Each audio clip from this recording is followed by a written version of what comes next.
The idea of polymorphism is that when we look at an object and ask it to do something by calling one of its methods, we don't really need to know how it does it, or exactly what it's doing in its internal workings.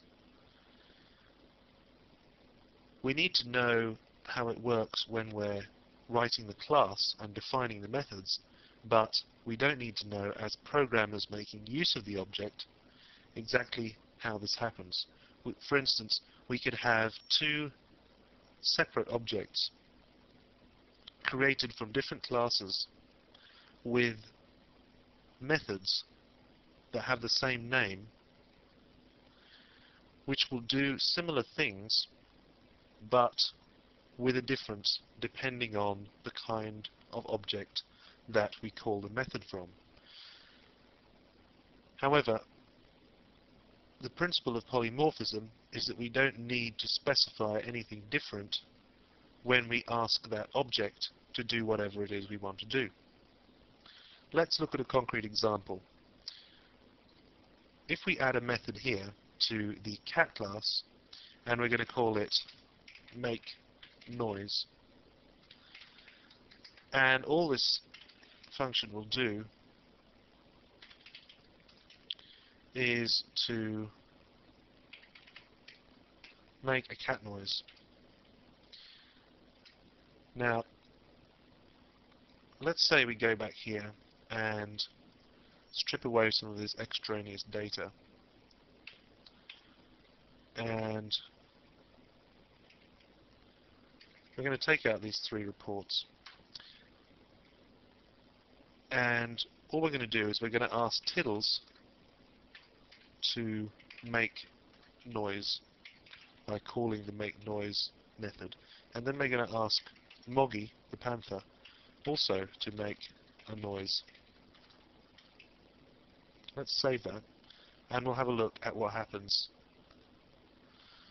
when we refresh our browser. Now, both Tiddles, the cat, and Moggy, the panther, have made a noise. Unfortunately, because panther inherits from cat, the make noise function has been inherited exactly the same way. So our panther, our big, supposedly scary panther, is making a meow noise. So what we want to do is to overwrite that with a function that makes a more panther-like noise. I'm assuming that panther's raw. I don't have any special knowledge of that kind of thing, so if I'm biologically inaccurate, I hope you'll forgive me. Now let's see what happens when we refresh. As we can see, our panther method, make noise, although we called it with exactly the same syntax, we asked Tiddles to make some noise and we asked Moggy to make some noise, the panther roared while the cat meowed.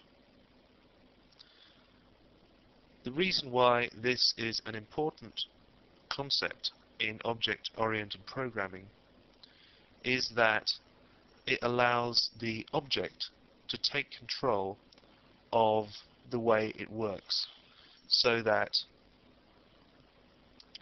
we can ask two different objects, the same request, and based on the different workings of the two objects, we can end up with two results. This makes for cleaner, more encapsulated, and more intuitive ways of coding. In our final movie in this chapter, we're going to have a look at aggregation.